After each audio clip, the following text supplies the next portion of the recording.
우리 여러분 안녕하세요. 반갑습니다. 오늘도 하나님의 말씀을 가지고 어린이 여러분들을 만날 수 있어서 너무 고맙습니다. 오늘은 목사님이 여러분들에게 무슨 이야기를 전해줄까 생각을 하다가 여기 보이는 것처럼 너의 창조자를 기억하라 이 제목으로 한 시간 여러분들에게 말씀을 전하려고 합니다. 영국에 에이미라고 하는 아주 어린 소녀가 있었어요. 아마 나이가 6살, 7살 정도 된 것 같아요. 에이미가 어느 날 마음에 굉장히 궁금한 마음이 들었어요. 사람들이 어떻게 생겨났지? 누가 사람을 만들었지? 에이미가 너무 궁금했어요. 아빠를 찾아갔어요. 아빠, 에이미, 어서 와. 에이미 왜 그래? 아빠, 궁금한 게 있어요. 뭐야, 에이미, 이야기해봐. 우리 사람은 누가 만든 거예요? 사람은 어떻게 생겨난 거예요? 아빠가 이야기를 했어요. 에이미, 아이고, 우리 에이미가 많이 컸구나. 그런 질문도 할 줄 알고. 잘 들어보렴. 아주 오랜 옛날에 원숭이가 있었어. 원숭이가 처음에는 네 발로 걸어 다니다가 어느 날 갑자기 벌떡 일어나기를 시작했어. 일어나서는 두 발로 걸어 다니다가 앞에 두 손으로 이제 열매를 따고 하면서 이 손이 점점 발달해서 손이 되었고, 그 원숭이가 세월이 지나서 사람이 되었단다. 아빠가 지금 무슨 이야기를 하는 거예요? 진화에 대해서 이야기를 하는 거예요. 에이미 이제 알겠니? 그렇게 우리 사람은 생겨난 거야. 오, 그랬군요. 알았어요. 고마워요, 아빠. 에이미가 엄마에게 갔어요. 엄마, 에이미 어서 와. 왜? 엄마, 궁금한 게 있어요. 뭐야, 에이미? 우리 사람은 어떻게 만들어진 거예요? 어떻게, 누가 우리 사람을 만들고 사람은 어떻게 생겨난 거예요? 아이고, 우리 에이미 많이 컸구나. 에이미야, 잘 들어봐. 사람은 말이야, 아주 오랜 옛날에 하나님이 이 세상을, 천지를 창조하시고, 그리고 마지막 날, 6째 날에 하나님이 인간을 만드셨단다. 그 인간의 첫 사람의 이름이 바로 아담이란다. 엄마는 무슨 얘기를 하는 거예요? 하나님이 세상을 만드셨다는 창조에 대해서 이야기를 하는 거죠. 에이미가 헷갈리기를 시작했어요. 엄마 이상해요. 에이미 왜 그래? 내가 아빠한테 물었을 때는 아빠는 우리 사람은 원숭이가 사람이 되었대요. 근데 엄마는 하나님이 우리 사람을 만들었다고 하시네요. 나 너무 헷갈려요. 어느 게 맞는 거예요? 헷갈려요. 아이고, 에이미야. 그거 아주 단순하단다. 너희 아빠가 왜 그렇게 이야기했는지 아니? 왜요? 너희 아빠는 바로 아빠 쪽 가족을 이야기한 거고, 엄마는 엄마 쪽 가족을 이야기한 거야. 조크예요. 우스갯소리예요. 여러분, 우리 사람은, 이 세상은 어떻게 만들어졌을까요? 존재하게 되었을까요? 성경 전도서는 이렇게 이야기합니다. 너는 청년의 때 공고한 날이 이르기 전에, 아무 낙이 없다고 할 해가 가깝기 전에 너의 창조자를 기억하라. 여러분, 우리들에게는 창조자가 있다는 거예요. 만든 분이 있다는 거예요. 잘 들어보세요. 하나님이 이 세상을 만드셨어요. 하나님이 만든 것은 사람이 유일한 것은 아니에요. 하나님은 이 세상과 또 많은 짐승들도 하나님이 만드셨어요. 자, 그러면 사람과 짐승의 차이가 무엇일까요? 무엇이 사람과 짐승이 다른 부분일까요? 어떤 사람은 이렇게 이야기해요. 목사님, 사람은요, 말을 할 줄 알아요. 짐승은 멍멍 멍멍 왕 짖기만 하지 말은 못해요. 예, 맞아요. 사람은 말을 할 수 있어요. 또 어떤 사람은 이렇게 이야기를 해요. 목사님, 사람들은요 도구를 사용할 줄 알아요. 망치나 아니면은 벤치나 도구를 사용할 줄 알아요. 근데요 짐승은요 도구를 사용할 줄 못해요. 맞아요. 그것도 다른 부분이에요. 자, 여기를 한번 보세요. 여러분, 여기 있는 이 동상은 미국 맨하탄에 가면은 여러분이 볼 수 있는 동상인데요. 프로메테우스라고 하는 그리스 신화에 나오는 한 사람의 동상이에요. 실제 사람이 아니고 그리스 신화라는 책에 나오는 동상이에요.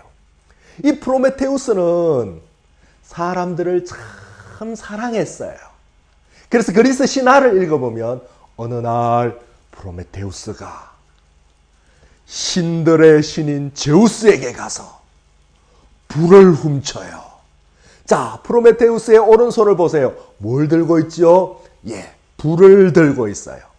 이 불을 가지고 와서 사람들에게 선물을 해요.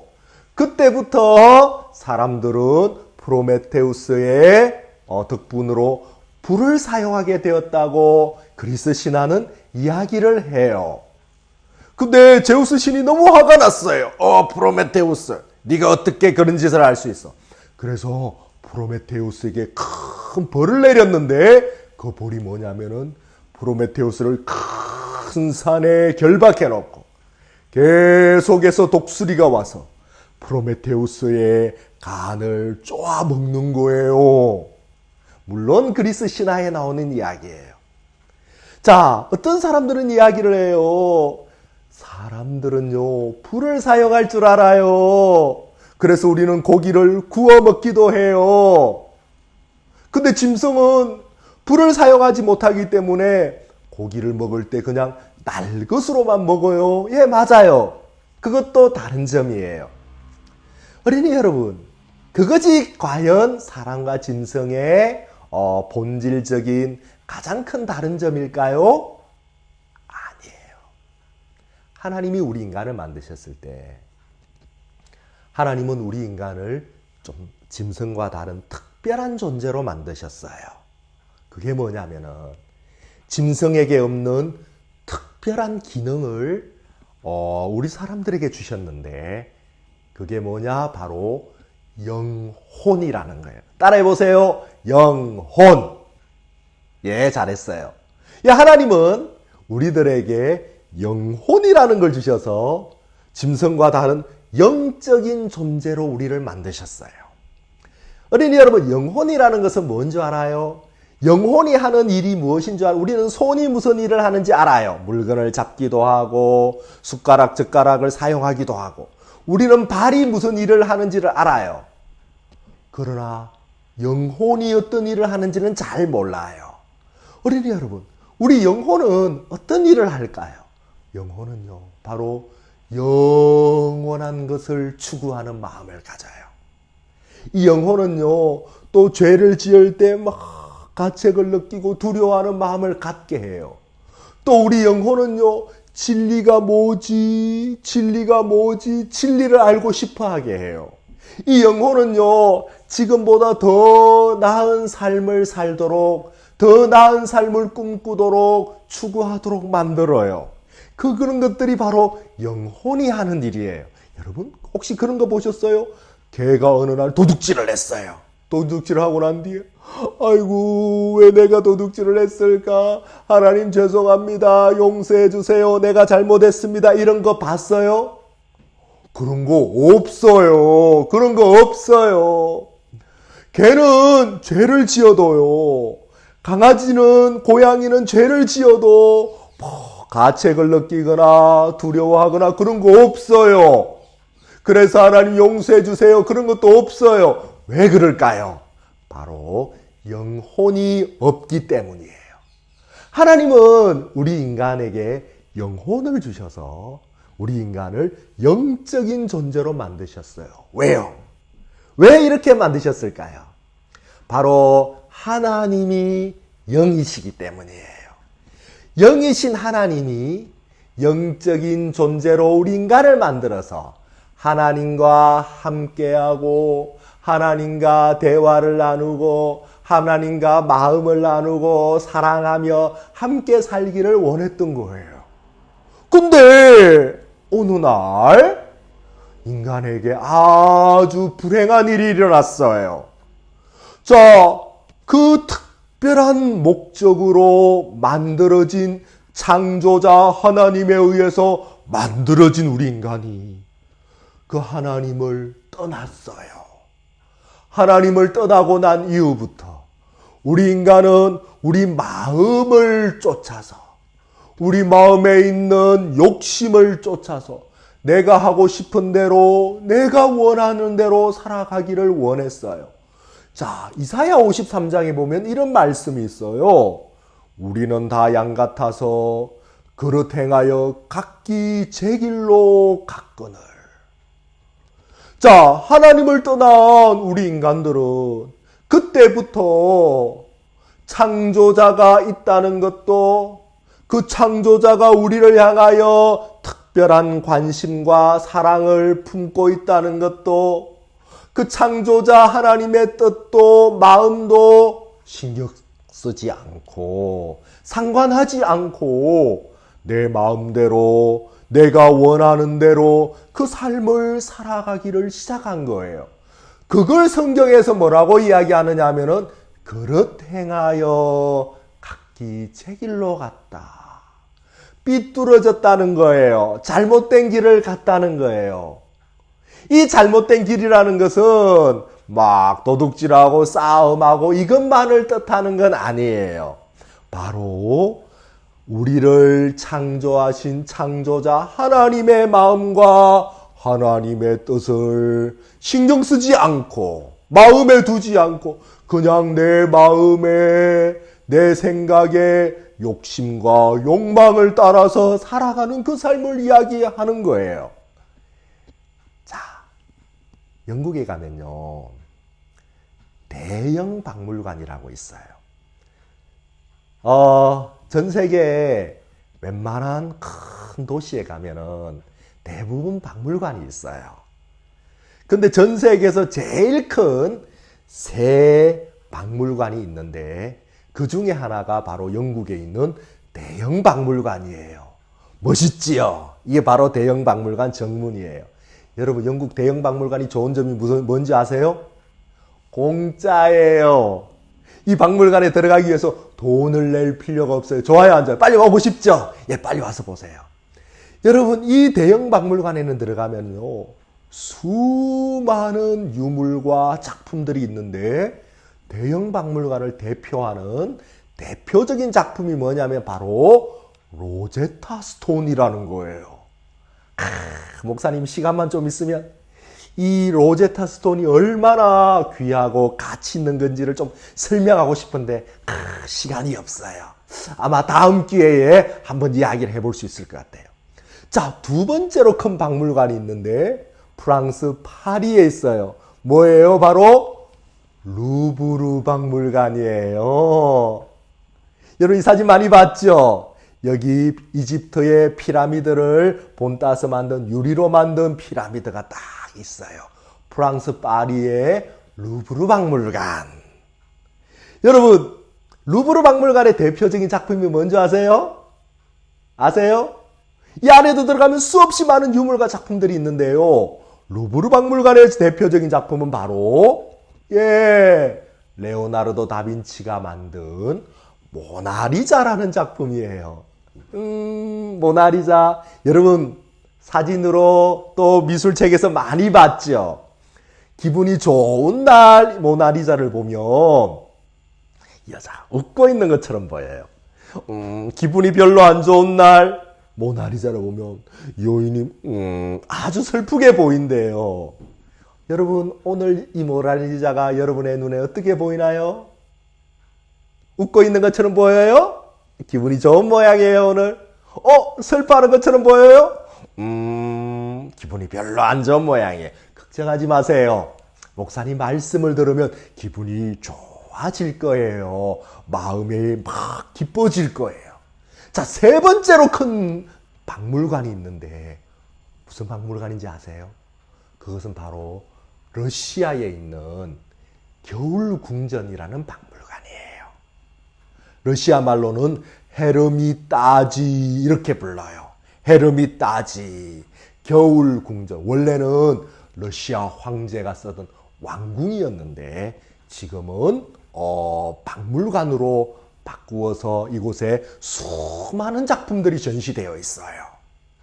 여러분, 이 겨울궁전에 가면은 여기에도 수많은 작품들과 유물들이 있는데 가장 대표되는 작품이 뭔지 아세요?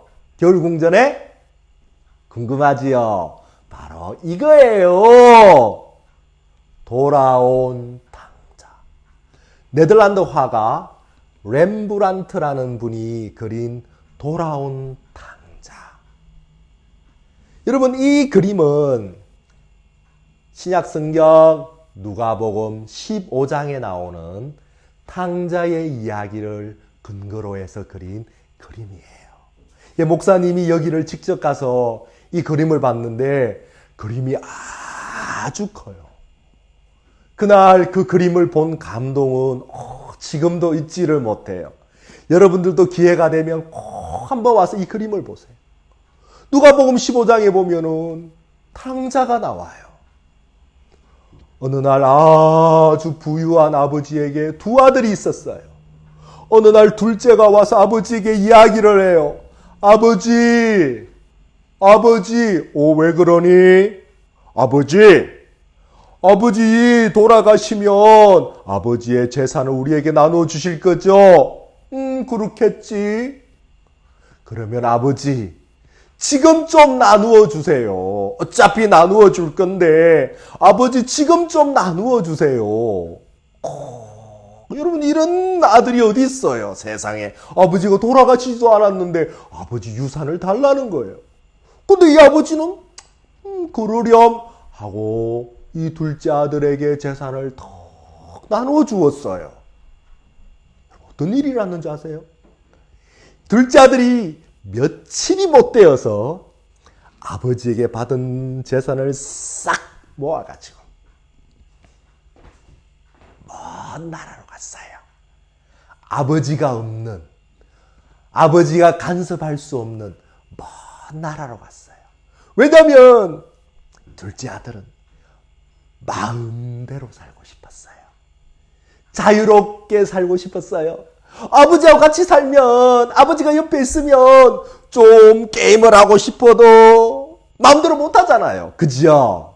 또 좀 늦게 일어나고 싶어도 마음대로 못 하잖아요. 좀 공부 안 하고 좀 놀고 싶어도 마음대로 못 하잖아요. 아버지가 옆에 있으면. 그래서 이 둘째 아들은 아버지가 없는 먼 나라에 가서 자유롭게 마음대로 살고 싶었어요. 이제 아버지에게 돈도 받았겠다. 그 돈을 가지고 먼 나라로 갔어요. 야, 이제 자유다. 이제 내 마음대로 살 수 있겠구나.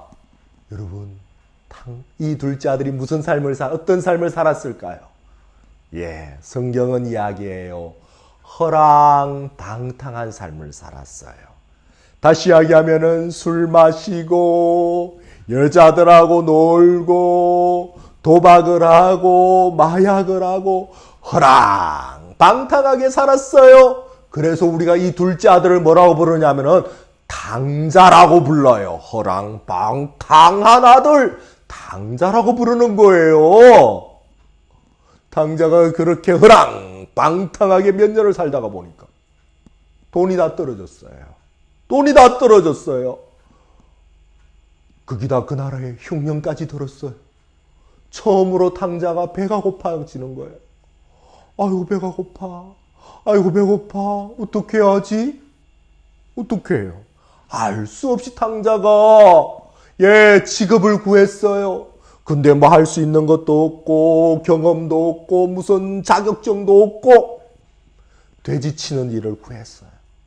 돼지 우리에 가서 열심히 돼지를 치는데도 배가 안 채워지는 거예요. 배고픔이 끝나지 않는 거예요.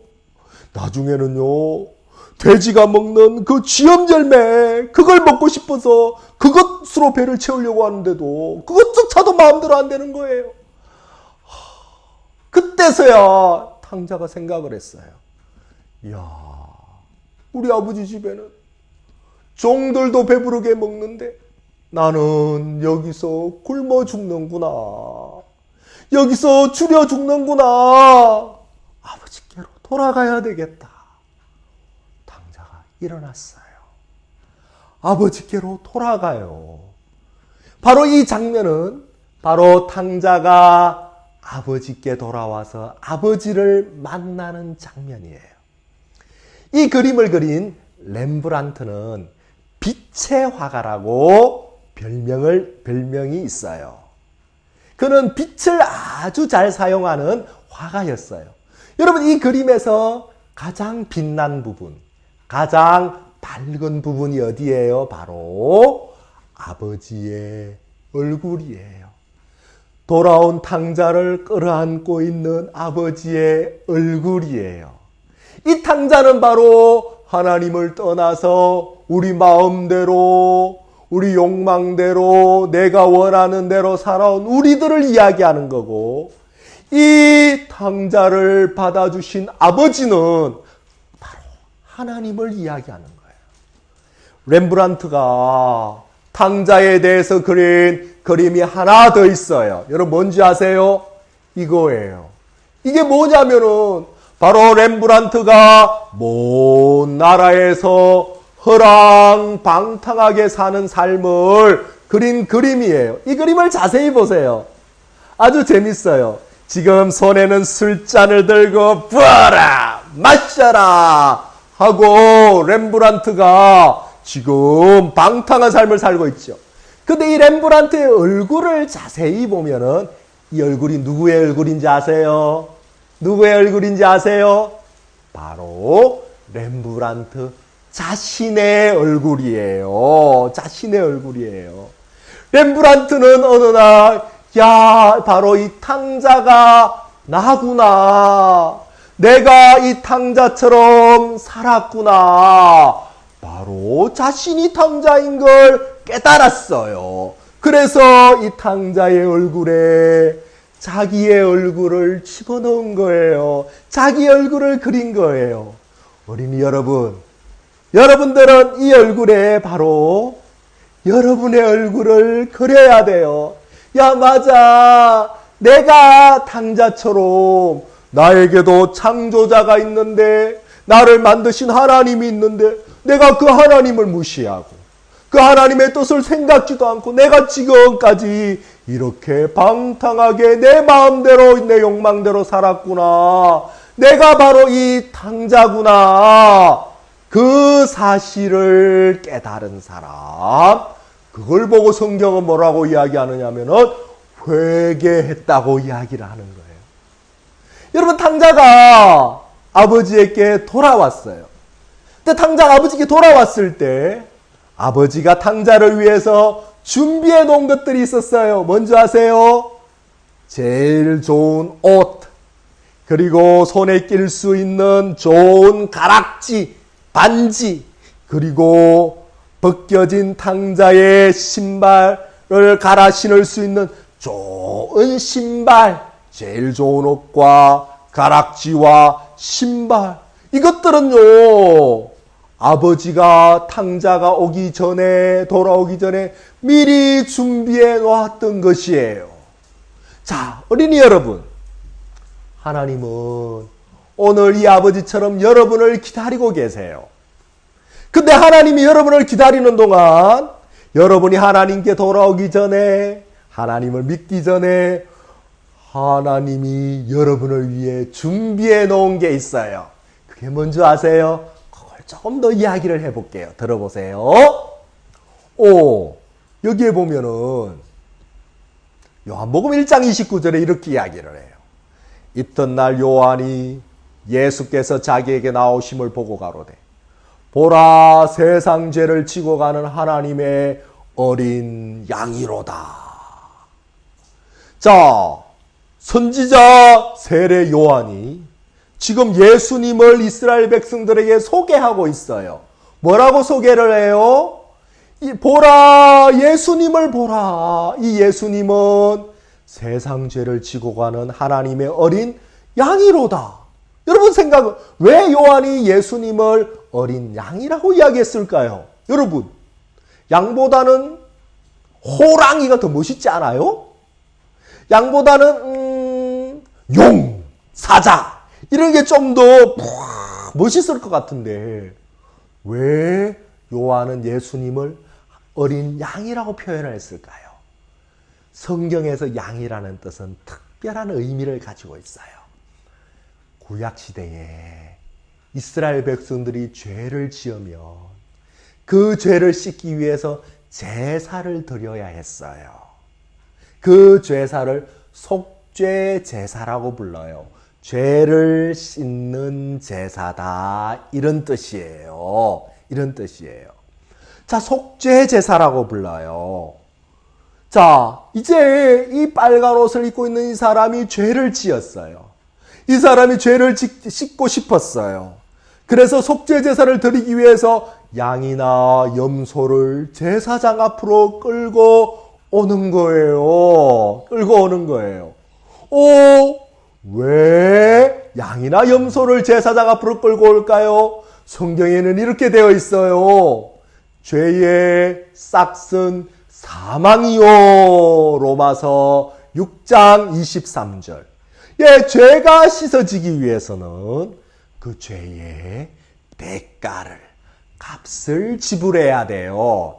하나님이 정해놓으신 죄의 값, 죄의 대가가 뭔지 아세요? 예, 바로 사망이에요. 한 생명이 죽어야 돼요. 여러분의 죄를 씻기 위해서는 한 생명이 피를 흘리고 죽어야 돼요. 죄의 싹은 사망이라고 그랬기 때문에. 여러분, 죄의 싹은요, 기도가 아니에요. 죄의 싹은 많은 헌금도 아니에요. 죄의 싹은 사망이에요. 그래서 이제 그 죄를 지은 그 사람은 속죄 제물, 양이나 염소를 제사장 앞으로 끌고 오는 거예요. 자, 제사장 앞에 끌고 와서는 이제 이 사람이 이 속죄 제물인 양이나 염소의 머리에 손을 딱 얹어요. 이것을 안수라고 이야기해요. 손을 얹는다는 뜻이에요. 손을 얹으면 이제 어떻게 됩니까? 이 사람에게 있는 죄가 이 염소에게로 넘어가는 거예요. 원래 이 사람에게 있던 죄가 이 양이나 염소에게로 넘어가요. 그러면 이제 어떻게 해요? 이 사람이 속죄 제물을 죽이고, 그리고 제사장이 이제 각을 뜨고 여러 파트로 나누고, 그리고는 이 제물을 훨훨 타는 번제단 위에 팍 올려서 불을 태워서 불살라버려요. 제가 될 때까지. 이게 바로 속죄 제사예요. 자, 이런 과정을 거치고 나면 이 사람의 죄가 씻어지는 거예요. 여러분, 예수님을 뭐라고 이야기했어요? 세상 죄를 지고 가는 하나님의 어린 양이로다. 하나님의 어린 양이로다. 바로 2000년 전에 이 땅에 오신 예수님은 이 속죄 제물 양과 염소와 같은 역할을 해주시기 위하여 이 땅에 오신 거예요. 요한복음 19장 30절은 이렇게 이야기를 해요. 예수께서 신포도주를 받으신 후 가라사대 다 이루었다 하시고 머리를 숙이시고 영혼이 돌아가시니라.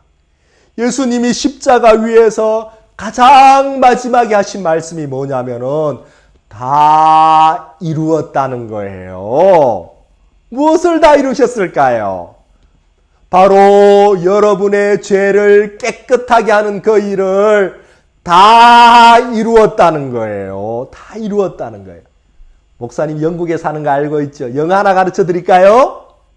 다 이루었다. 영어로 뭐라고 하는 줄 아세요? It is finished. 따라해 보세요. It is finished. 한 번 더요. It is finished. 다 이루었다.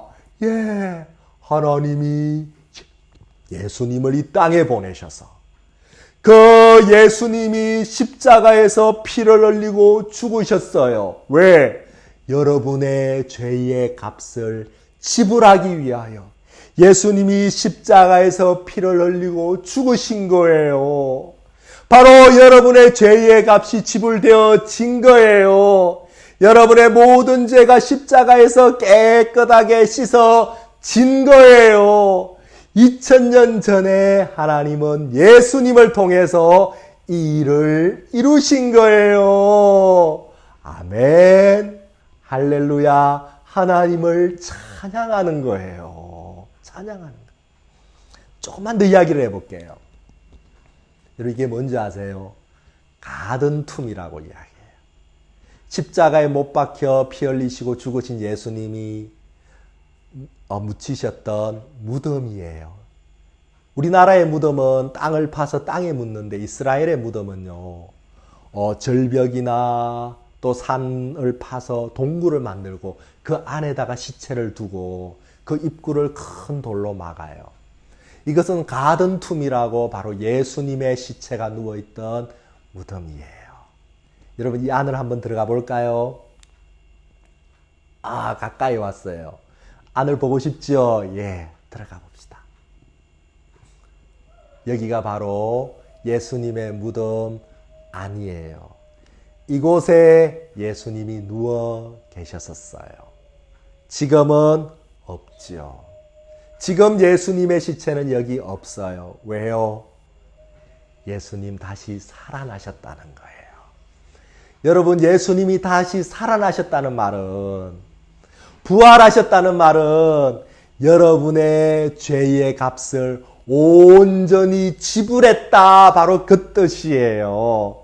여러분 평생의 모든 죄, 태어나서부터 죽을 때까지 그 모든 죄의 값을 예수님이 다 지불하셨다는 뜻이에요. 예수님이 부활하셨다는 말은 바로 그 뜻이에요. 예수님이 이곳에 더 이상 계시지 않아요. 그분은 부활하셨어요. 살아나셨어요. 여러분의 죄의 값이 지불되어졌어요. 믿어지세요? 믿어지세요? 여기를 보세요. 예수님 말고 또 한 사람이 무덤을 박차고 나오고 있네요. 또 한 사람이 살아나고 있네요. 어디서 많이 보던 사람이죠? 누굽니까? 저예요. 제가 몇 년 전에 이스라엘에 갔을 때 예수님의 무덤에서 찍은 사진이에요. 로마서 4장 25절은 이렇게 이야기합니다. 예수는 우리 범죄함을 위하여 내어줌이 되고 우리를 의롭다 하심을 위하여 살아나셨느니라. 여러분의 죄, 여러분 평생의 모든 죄를 위하여 예수님이 피 흘리고 십자가에서 죽으셨어요.